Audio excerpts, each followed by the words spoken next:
Alors que les équipes de Formule 1 commencent à annoncer leurs sponsors pour la saison 2022, d'ailleurs je sais pas si vous avez vu cette info mais il semblerait que Bose quitte Mercedes, on se demande pourquoi. Hein. Aujourd'hui je voulais vous parler de l'arrivée des sponsors en Formule 1. Je sais pas si vous vous souvenez mais dans la vidéo sur la Silver Arrow, qui est encore disponible ici, si vous voulez aller la voir, évidemment après cette vidéo. Hein. Tu vas pas faire ça maintenant quand même. Eh bien dans cette vidéo, je vous disais que au début de l'histoire de la Formule 1, les couleurs des voitures étaient décidées par rapport à leur pays d'origine. Et du coup, je me suis posé la question suivante. Comment sommes-nous passés de toutes les voitures anglaises sont grises et les italiennes rouges à les voitures anglaises peuvent être roses et les voitures italiennes peuvent être bleues? C'est évidemment une histoire d'argent, et parce que l'argent est extrêmement important dans ce sport, aujourd'hui je vous raconte l'arrivée des premiers sponsors en Formule 1.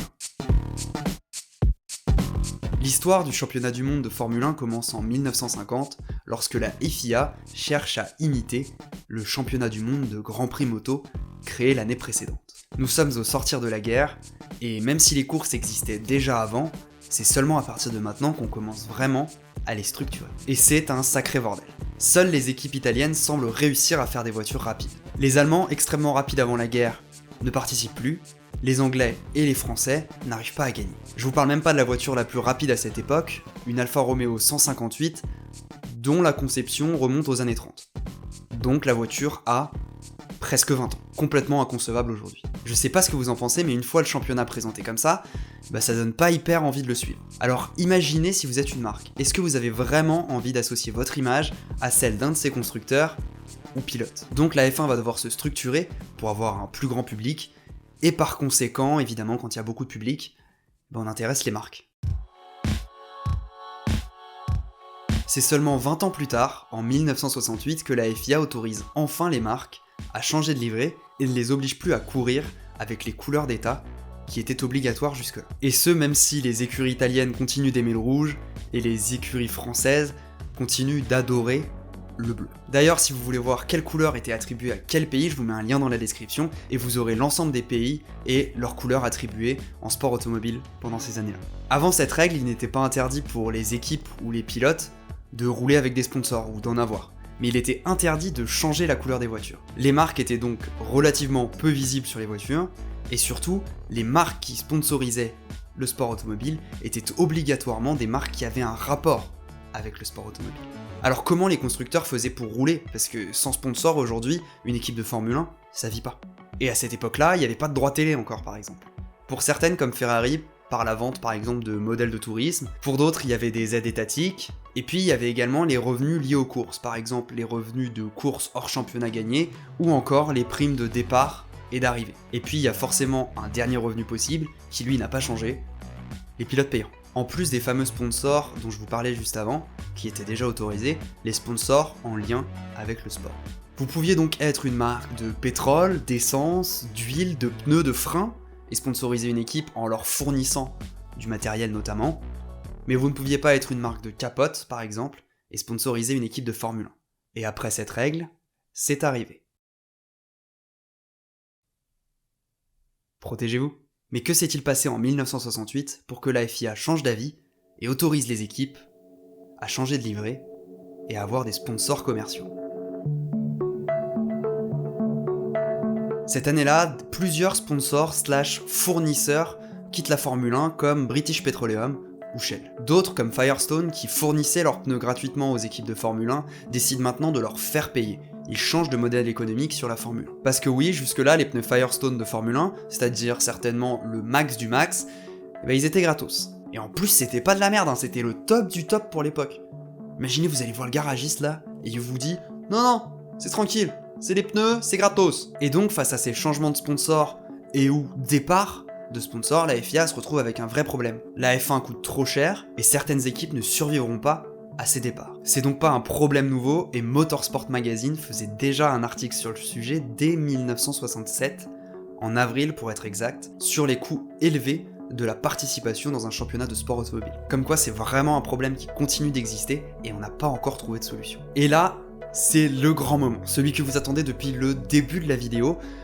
Qui a été le premier sponsor en Formule 1? Quelle marque a été assez folle pour s'associer avec des pilotes avec un pet au casque qui risquent leur vie à chaque virage?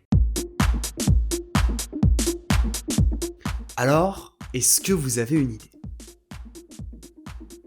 Quoi de mieux qu'une industrie qui donne la mort pour inciter les pilotes à rouler toujours plus vite ? Vous l'avez compris, le premier sponsor à aider financièrement une équipe en Formule 1 n'était autre qu'une marque de cigarettes, Gunstone. Et la première équipe à rouler aux couleurs de cette marque, eh bien c'est celle-ci. Le team Gunstone est une équipe sud-africaine qui ne participe qu'à un Grand Prix chaque année, le Grand Prix d'Afrique du Sud, évidemment. Une équipe privée qui engage notamment l'une de ces deux voitures pour son fondateur John Love lors de ce Grand Prix d'Afrique du Sud 1968. Le premier de la saison. C'est d'ailleurs une équipe qui est habituée de ce Grand Prix puisqu'ils le font une fois tous les 2 ans, entre 1962 et 1975. Un an avant cette fameuse course de 1968, ils ont même réussi à signer un podium puisque John Love réussit à terminer 2e du Grand Prix d'Afrique du Sud 1967. Puis, évidemment, voyant la porte s'ouvrir, d'autres équipes vont foncer dans la brèche. Et parmi elles, certaines ont plus à jouer qu'un simple podium.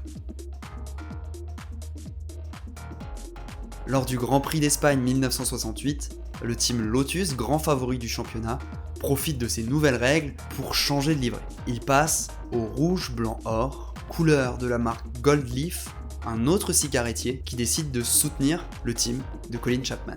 Une marque qui appartient au groupe Imperial Tobacco, et c'est vraiment cette livrée qui va démocratiser le sponsoring commercial en Formule 1. Sponsoriser le team de Colin Chapman à ce moment précis, c'est d'ailleurs assez étonnant, parce que même s'ils ont gagné la première course en Afrique du Sud à Kyalami et qu'ils sont favoris pour le championnat, le team est très endeuillé. Jim Clark, pilote vainqueur de la première course à Kyalami, vient de décéder en Formule 2. Le pilote était double champion du monde et très proche de Colin Chapman, le directeur de l'équipe. Puis son remplaçant pour les 500 miles d'Indianapolis, Mike Spence, décède à son tour lors des essais de cette dernière. Un choc évidemment pour toute l'équipe et particulièrement son directeur Colin Chapman, qui dira après qu'il ne veut plus jamais être aussi proche d'un pilote qu'il l'a été avec Jim Clark. C'est donc dans ces conditions que Gold Leaf arrive sur la voiture du Team Lotus. Et cette marque sponsorisera le Team Lotus jusqu'en 1971, puisqu'en 1972, c'est une autre marque du groupe, John's Player Special, qui viendra la remplacer, marque qui donnera naissance à cette livrée mythique, livrée sur laquelle a couru de très grands champions comme Emerson Fittipaldi, Mario Andretti ou encore Ayrton Senna. Les cigarettiers ont donc été les premiers à s'impliquer dans le sport, ils vont s'impliquer encore plus dans les années suivantes, au point des fois de le tenir complètement, et puis ils finiront par disparaître à partir du début des années 2000, avec notamment l'apparition de nouvelles lois anti-tabac, et surtout le changement de perception du public sur ces produits. Parce qu'on le disait tout à l'heure, l'argent c'est bien, mais pour que la F1 existe, il faut quand même qu'un grand nombre de personnes continuent de regarder le sport. Je vous remercie d'avoir regardé cette vidéo jusque-là. Si elle vous a plu, évidemment, je vous invite à laisser un pouce bleu, un commentaire et à vous abonner. Ça m'aide énormément à faire remonter la vidéo dans l'algorithme de YouTube. Si vous voulez plus de contenu, je vous invite à me suivre sur Twitch où on fait plusieurs lives par semaine. Le plus important, c'est le mardi soir à 21h30 où on re-regarde des grands prix de légende. Pour cette chaîne, la prochaine vidéo, ce sera dans 2 semaines. À dans 2 semaines.